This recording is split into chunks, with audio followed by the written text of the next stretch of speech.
안녕하세요. 반갑습니다. 한국 CS 마인드 교육센터 박정민 강사입니다. 지난 2021년 2회차 2021년 2월 7일 날 진행이 됐던 CS 리더스 관리사 CS 개론 11번부터 20번까지 문제풀이 분석 동영상 시작하도록 하겠습니다. 자, 그럼 11번 문제부터 보겠습니다. 11번 다음 중 고객의 일반적 개념에 대한 설명으로 가장 거리가 먼 건 무엇일까요? 자, 고객에 대한 일반적인 관점이라고 얘기가 된다면 반복적, 지속적 이런 관점, 특히나 경영학에서는 한 번 찾아온 사람, 한 번 매장을 방문한 사람은 고객이 아니라 구매자, 소비자 이렇게 나눈다라는 관점만 기억을 좀 하고 계셔도 괜찮죠. 자, 그럼 1번부터 볼까요?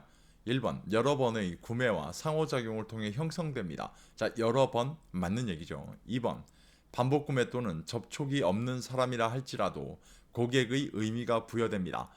이렇게 될 수 없습니다. 이렇게 될 수 없어요. 특히나 반복 구매가 없는 사람, 저희가 흔히 이제 접촉이 없는 사람이다라고 얘기할 경우에는 흔히 잠재 고객, 예비 고객 이렇게 부를 때가 있거든요, 분명히. 이해가시죠? 왜? 그런 의미로 학자들이 정의를 했기 때문에. 그런데 반복 구매가 없는 사람마저도 저희가 고객의 의미가 부여됩니다. 이건 어렵습니다. 왜냐하면 경영학 전반적으로 보면 반복 구매를 하지 않고 한 번 찾아온 사람 같은 경우는 그냥 소비자, 구매자 이렇게 나누는 경우가 가장 많기 때문에 그 관점으로 나눠진다라는 걸 좀 이해를 하시면 실제로 2번이 잘못된 답이구나라는 걸 충분히 유추가 가능하실 겁니다. 3번, 4번, 5번 내용 전부 다 고객에 대한 일반적 개념의 설명이 맞습니다.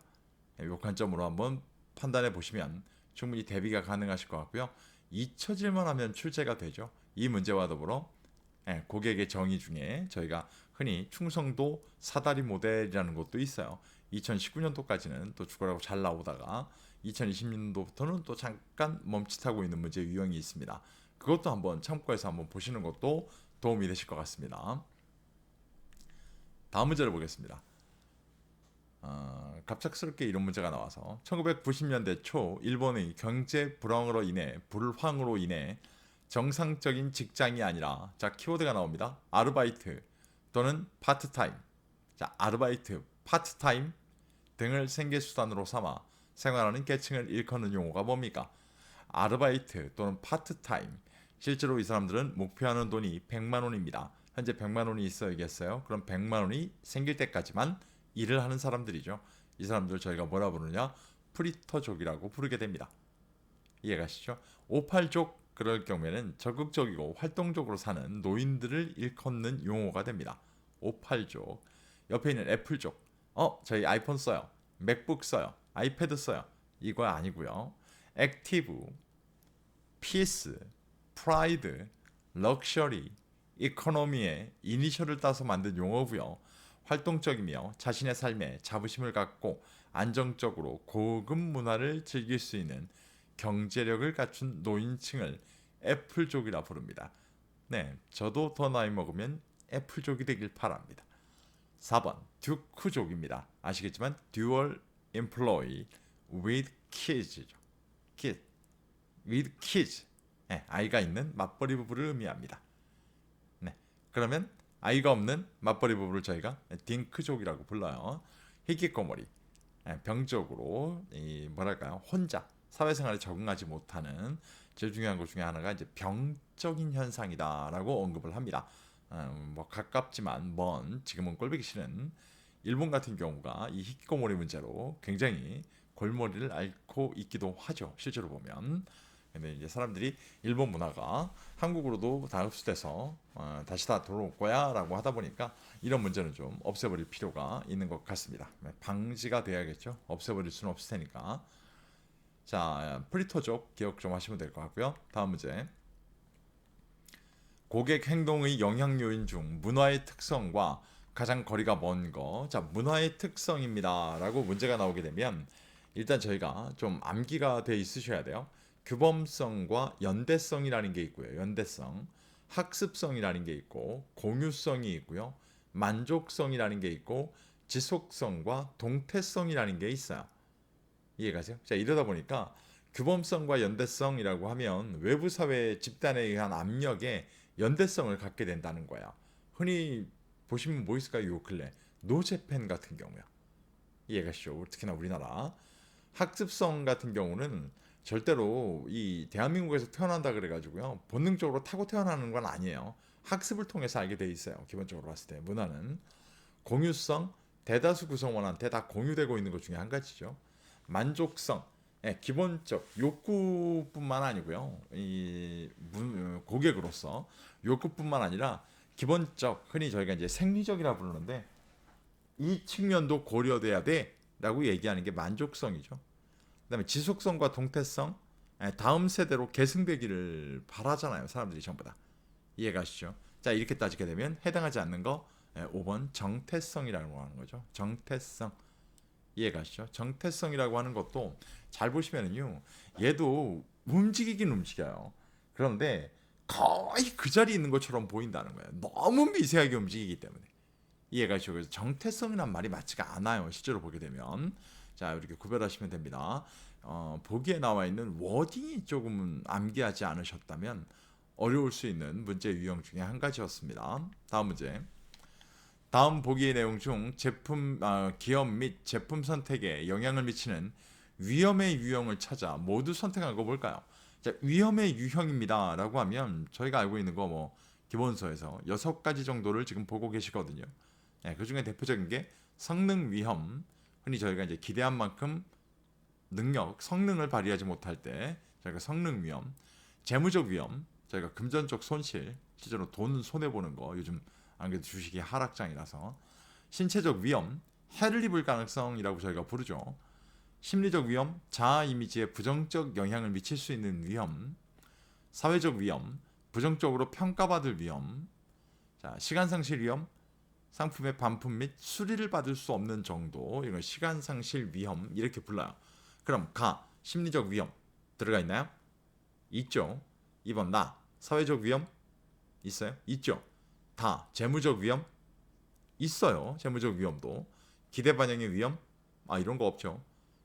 시간 상실 위험 있습니다. 가치 창조의 위험 이런 건 없죠. 자, 그렇게 따지면 답은 2번이 되겠네요. 2번. 네, 이 문제 같은 경우는 6가지의 전형적인 문제 유형은 내용을 써놓고 문제 제시를 하고 이름을 물어봤던 문제 유형인데 문제 패턴을 한 번 더 바꾸기 위해서 이렇게 찾는 문제 유형이 출제가 되기도 했습니다. 자, 이런 문제를 보시게 되면 여러분 이제 아시겠죠. 기본서를 보실 때 표가 나오면 웬만하면 첫 번째는 뭐예요? 오른쪽에 있는 내용을 갖고 명칭을 찾아내는 문제를 꼭 보셔야 돼요. 그 내용을. 그 다음에 또 하나가 뭐예요? 추가되는 지금 이거와 같은 문제 왼쪽에 나와 있는 리스트를 기억하시는 것도 필요합니다. 특히나 리스트 중에 몇 개? 네, 5개, 6개, 뭐 7개 또는 뭐 4개도 포함할까요? 이렇게 나오는 것들은 꼭 확인하셔야 될 필요성이 있다라는 소리가 될 겁니다. 3개씩 나오는 거에 대한 문제가 아마 다음 문제에 나올 겁니다. 고객의 역할과 관련해 다음 보기의 사례에 해당하는 것은 무엇일까요? 자, 고객의 역할 그러면 저희가 알고 있는 이제 3가지가 나와야 되는 거죠. 그래서 첫 번째 생산 자원의 관점으로 봅니다. 결국은 고객을 우리의 내부 직원처럼 인적 자원의 한 부분으로 봐야 돼요. 그래서 대표적으로 나오는 게 셀프 서비스입니다. 그죠? 그 다음에 품질에 기여하는 공헌자. 품질에 기여하는 공헌자는 뭐 교육, 의료, 피트니스 서비스 이 3가지가 꼭 나올 거예요. 그 다음에 세 번째가 잠재적으로 경쟁자로서의 고객이라는 거야. 그래서 일부를 수행하기도 하고 전체를 수행하기도 합니다. 이런 과점에 키워드가 꼭 나오겠죠. 자, 그럼 보기로 볼까요? 고객은 서비스 제공 과정의 일부분을 수행하기도 하고 전체적으로 수행하기도 합니다. 앞에서 말했던 게 그대로 나오고 있습니다. 자, 저 첫 번째 보기만 보시더라도 답은 뭘까요? 잠재적 경쟁자로서의 고객이라고 보실 수가 있습니다. 이해가시겠죠? 아주 쉽게 해결이 가능한 문제 유형이었습니다. 꼭 기억하십시오. 자, 제가 앞에 문제에서 말씀드리는 거 이어서 말씀드릴게요. 3가지의 분류 기준만 나온 것들은 출제되는 유형은 뻔히 보이실 겁니다. 내용을 써놓고 제목을 물어봅니다. 지금 보시는 문제처럼. 아니면 앞서 문제에서 보신 것처럼 박스 안에다가 여러 가지를 놓고 그 중에 고객의 역할에 해당하는 것 찾아내세요. 이런 식의 문제가 출제가 된다라는 문제 유형의 이 파악 정도는 꼭 하고 계셔야 될 것 같습니다. 다음 문제입니다. 다음 마이어브릭스 유형 지표, 흔히 저희가 MBTI라 부릅니다. 대안 설명으로 가장 올바르지 않은 것은 무엇일까요? 자, MBTI. 너랑 나랑은 틀려가 아니라 너랑 나랑은 달라요. 거기에 뭐예요? 기본적으로 보게 되면 장단점에 대한 거를 판단한다 라는 것보다 장점 위주로 구분하고 판단하게 됩니다. 라는 관점들이 나옵니다. 자, 그럼 볼까요? 1번. 브릭스와 마이어 모니어에 의해 개발되었으며 대략 75년 정도 연구가 됐어요. 마이어 브릭스 성격 진단 또는 성격 유형 지표라고도 불립니다. 맞습니다. 2번. 칼 융의 심리 유형론을 근거로 하는 심리 검사입니다. 맞아요. 3번. 주로 장점을 위주로 구분시키고 있는 점이 가장 큰 특징입니다. 맞습니다. 4번. 16개의 성격 유형과 4가지 분리된 선호 경향으로 구성됩니다. 맞죠? 5번. 선호 경향은 교육이나 환경의 영향을 받아 후천적으로 생성된 심리 경향이다. 맞을까요? 선호 경향은 교육이나 환경의 영향을 받기 이전부터 잠재되어 있던 선천적 심리 경향을 저희가 선호 경향이라 부르게 됩니다. 자, 5번 설명이 잘못되어 있습니다. 네, 이 문제 좀 체크를 좀 해놓으셔야 될 것 같아요. MBTI 저희가 뻔히 알고 있는 딱 뭐 나누어져 있는 총 8개, 쉽게 얘기해서 이 선호 경향들을 분리시켜 놓은 8개 관점에 설명을 갖고 항상 기억을 했는데요. 이렇게 개념을 물어보는 문제가 나올 수 있다는 걸 지금 확인하셨으니까 이 관점으로도 문제에 대한 걸 한번 체크하고 보실 필요성이 있을 것 같습니다. 평균적으로 MBTI는 한 문제가 나오거든요. 그런데 독특한 문제가 또 나왔어요. 성격 유형 지표 MBTI를 통해 예측할 수 있는 고객의 성격 유형별 고객 행동 특성 중 다음 보기 내용에 가장 부합하는 건 뭘까요? 자, 이게 제가 기억이 맞다면 이게 두 번째 지금 보는 문제거든요. 근데 이 문제가 한 번 나온 다음에 안 나오려나? 좀 한참 있다 나오려나? 그랬더니 이번에 나온 거예요. 자, 보기를 좀 볼까요? 쇼핑에 대한 호기심을 충족하는 과정으로 호기심을 충족하는 과정이라고 얘기합니다. 충동 구매의 경향을 강하게 보입니다. 충동 구매의 경향을 보인다는 거예요. 충동 구매에 강하게 경향을 보여요. 저걸 키워드로 삼게 되면 누가 떠올라야 되느냐? 인식형이 떠올라야 됩니다. 인식형이라는 관점 기억하세요. 이 문제는 충동 구매에 강하게 경향을 보여요. 이 사람들을 인식형. 만약에 내향형이라고 하면 혼자서 상품 선택하고요. 충성도가 굉장히 높아요. 왜냐하면 깊이 있는 대인관계들을 찾잖아요. 내향형. 그죠? 사고형이에요. 논리적이고 사실적인 광고를 선호해요. 그러니까 이 사람들은 어떻게 보면 팩트를 찾는 거죠. 팩트. 직관형. 이 사람들은 뭘까요? 다양한 기능의 제품을 선호해요. 직관형. 그러다 보니까 독특하게도 아이폰에만 UI가 유저 인터페이스가 직관형이라고 부르잖아요. 물론 뭐 갤럭시도 직관형으로 되어 있습니다만 유독 아이폰 쪽에 많이 얘기를 해요. 판단형, 계획적인 쇼핑을 즐깁니다. 계획적인 쇼핑을 즐깁니다. 판단형. 자, 이렇게 나누시면 될 것 같아요. 나머지 것들에 대해서는 뭐 저희 분석 자료에 다 표시되어 있습니다. 다음 문제. 다음 중 고객관계 관리의 장점에 대한 설명으로 가장 거리가 먼 거. 자, CRM의 장점을 지금 물어보고 있잖아요. CRM의 장점. 자, 문제 보기를 봐요. 1번. 특정 캠페인의 효과 측정이 용이하다? 맞죠? 맞아요. 2번. 특정 고객의 요구에 초점을 맞춤으로써 표적화가 용이하다? 맞습니다. 특정 고객 표적화. 맞아요. 3번. 가격이 아닌 서비스를 통해 기업 경쟁력을 확보할 수 있습니다. 맞죠? 4번. 고객이 창출하는 부가가치에 따라 마케팅 비용을 사용하는 것이 가능하다? 맞아요. 5번. 특정 부서가 소외되는 현상이 발생되더라도 자, 여기부터가 잘못되어 있죠. 왜 그러냐면 아까 처음에 말씀을 안 드렸지만 고객관계관리 CRM 그럼 가장 중요한 두 가지 키워드 장기적, 전사적이거든요. 전사적이어야 될 필요성이 있다는 거야. 그럼 5번에 특정 부서가 소외되는 현상이 발생합니다. 이건 뭐예요? 전사적이라는 어떤 기본 전제 조건에서 위배되는 내용이잖아요. 그래서 5번이 잘못되어 있는 설명의 문제 유형입니다. 아시겠죠? 그래서 CRM 그러면 선생님들 꼭 기억하세요. 장기적, 전사적이라는 키워드는 절대 잊지 말고 기억을 좀 하셔야 될 것 같습니다. 다음 문제. 고객관계 관리 CRM 전략 수립 단계 중 왜 이렇게 이 단계별 플로우가 많이 나올까요? 보기 괄호 안에 들어갈 내용으로 올바른 것은 무엇일까요? 라고 언급하고 있어요.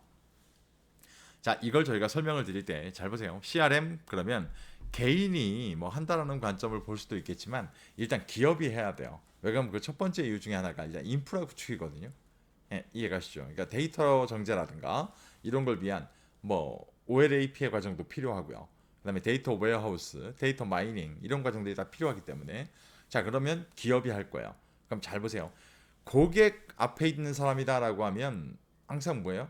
직원이에요, 직원. 그러니까 제가 직원일 때 거꾸로 말을 했는데 앞에 있는 사람은 고객이죠. 근데 직원들이 모여 있는 만약에 기업이라고 할게요.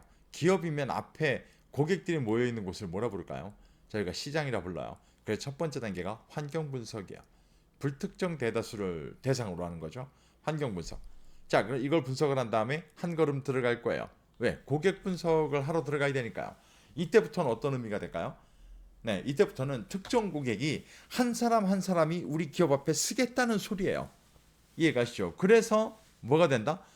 네, 정밀한 또는 세밀한 고객 분석이 가능해집니다. 그래서 두 번째 단계가 무슨 단계예요? 고객 분석 단계죠.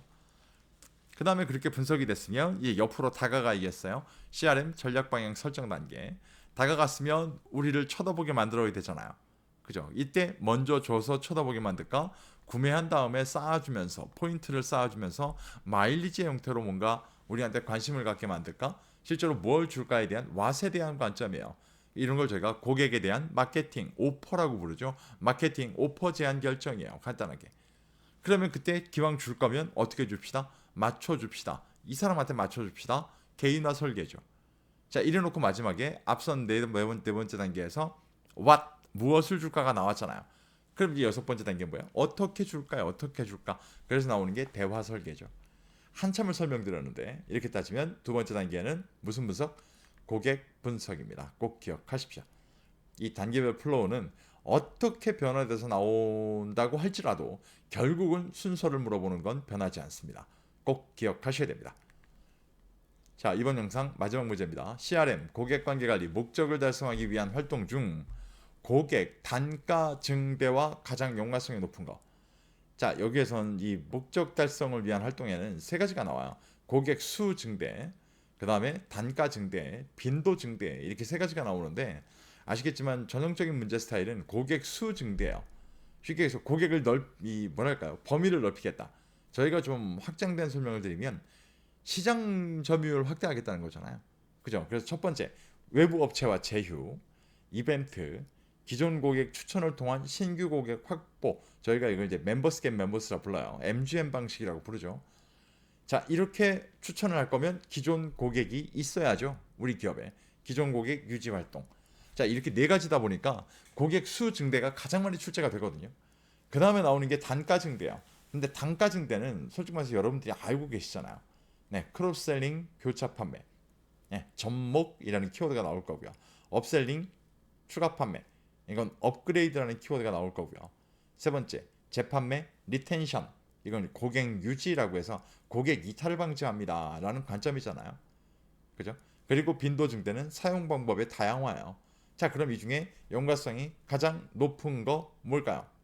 가장 연관성이 높은 걸 찾으니까 네, 추가 판매와 교차 판매가 되겠죠. 그죠? 이거 문제는 꼭 기억을 좀 하셔야 돼요. 고객 수 증대를 정확하게 기반에 까셔야 되고요. 네, 왜냐면 저 문제가 가장 많이 나오기 때문에. 그 다음에 이제 빈도 증대, 저 고객 수 증대에다가 빈도 증대를 갖다 포함하는 경우가 굉장히 많거든요. 그 관점 먼저 아셔야 되고, 그다음에 단가 증대, 저희가 아주 기본이라고 할지라도 꼭 참고하고 보시길 바라겠습니다. 이번 영상 20번까지 문제풀이를 다 진행을 했고요.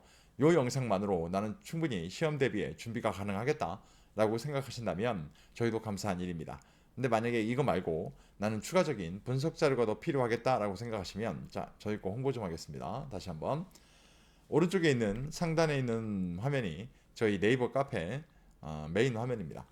네이버가 됐든 구글이 됐든 어디서든 박정민 강사라고 검색을 하시면 저희 대표 카페가 아마 글들이 나올 거고요. 그 글들을 클릭해서 들어오시면 저 화면이 보일 겁니다. 저 화면에 있는 카페에 가입하시면 되고요. 카페는 유료화되어 있습니다. 2010년부터 쭉 운영되면서 2012년도부터 저희가 카페 운영을 하기 시작했는데 2018년도까지는요 몽졸이 무상으로 제공해 드렸어요. 그러다가 이제 18년도부터 저희가 유료화로 바꾸면서부터 실제로 제공을 해드리고 있고요. 시험에 관련된 기출문제 분석 솔루션 정말 다양한 솔루션들이 준비되어 있고 이 솔루션들은 하나만 구매를 하셔도 나머지 것들까지 다 확인할 수 있도록 제공해 드리고 있습니다.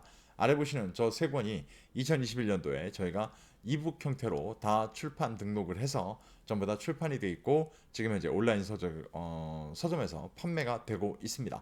저 중에 한 가지만 구매를 하셔도 카페에서 나머지 모든 것들을 다 확인할 수 있도록 제공을 해드리고 있기 때문에 어디에서도 못 보시는 자료들입니다. 저희 카페에서만 2014년도부터 누적된 기출문제, 실제 기출문제 분석 자료를 기반으로 다 분류 및 분석해 놓은 자료들이기 때문에 어디에서도 못 보시고 저희 카페에서밖에 확인이 안 되세요. 그러니까 현존하는 가장 독보적인 자료입니다. 한번 참고해 보시면 시험 합격에 월등할 정도로 도움이 가능하실 겁니다. 이 측면으로 좀 보시면 좋을 것 같고요. 저희 다음번 영상은 CS 개론 21번부터 30번까지 문제풀이 분석 동영상으로 다시 한번 찾아뵙도록 하겠습니다. 오늘 보신 영상이 시험 준비에 도움이 되셨다면 구독과 좋아요 체크도 꼭 좀 부탁드리겠습니다. 긴 시간 고생 많으셨습니다. 고맙습니다.